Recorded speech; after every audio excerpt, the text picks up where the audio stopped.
Caddis Maximus here. Done a lot of videos about slip joint pliers, and what I want to know is if Peter picked a peck of Proto Professional pliers, how many pairs of Proto Professional pliers did Peter pick? That was hard for me to say. Anyway, these are made by Diamond. So these are going to be older because they are the Diamond manufactured. We know that because the Diamond USA logo, which is the unique to the Diamond Cock and Horseshoe Company, Colk, excuse me, if I pronounce it right, do have a set of Challenger 3170s. These are the Proto 280s. Both of these are 10-inch, sometimes listed as 9 and 9/16. Proto still sells these. They're laser etched, overmolded handle.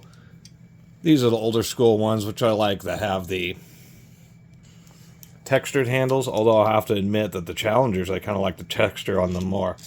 Anyway, these Challengers, I don't know if this is before. I think this was indeed before Proto had bought them, because we have the little Knights right there. We have the little Knights helmet logo.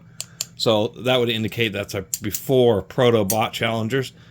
Slip joint pliers were popularized by the Diamond Colk and Horseshoe Company. They were the biggest purveyors of them, and they're one of the world's most copied tools, easily the top 10 most manufactured hand tools in the world, right along with like hammers and screwdriver, flathead and Phillips screwdrivers, that type of stuff. Really are that ubiquitous. These have held up pretty tight. You can see that they've been used as a hammer, which is obligatory for any Proto tool, regardless of what its original task was designed for. Really, I mean, the other most common is some form of slip plier like this, either channel locks or more modern, push button style ones. These style just regular slip joint pliers are just great for general purpose work, just because they have a little cutout section here for grabbing fasteners and more round material, a nice straight section which comes flat, being able to adjust it so you can grab larger materials. And almost all of them, not quite, but almost all of them have this kind of basic bypass cutter. It's good for like cutting nails and steel wire and kind of more general fencing, more general purpose type of cutting like that. Anyway, not a lot else to say besides it's kind of cool to own a big 10-inch set. They actually kind of come into their own when they become get this large. Just, commonly they're really small, 5 and 6-inch ones. But these end up being pretty heavy duty, and then they're straight on. And you have this nice kind of small tapered tip so they can get into a variety of places.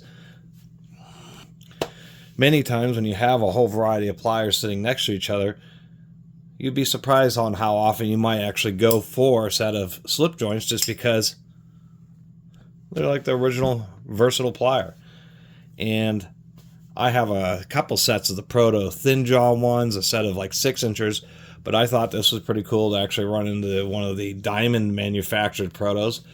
Proto manufactures almost all of their tools in-house and always has, but there's been some exceptions, and this is one of them. And it's kind of cool to run into this. I don't know about modern era. Maybe there is more manufactured and relabeled Proto tools now, but back in the day it was almost all Proto.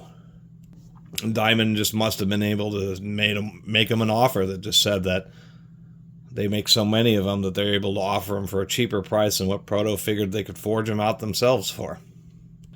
Nonetheless, it's cool to own Proto tools just because they are one of the more attainable of the professional brands. Actually, in my years of collecting, it turns out that you're more likely to run into a Proto than any of the other professional brands. Proto more than Snap-on, Mac, Cornwell, Wright, Matco, Beta. You could name a whole variety of professional grade tools.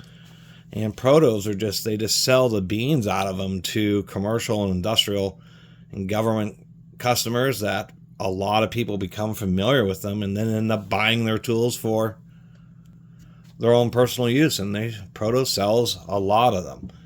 And if you're wondering, yeah, you order Proto off of the Mac Tools truck. I don't believe there actually is a Proto Tools truck, but maybe there is in big cities. Anyway, thanks for watching.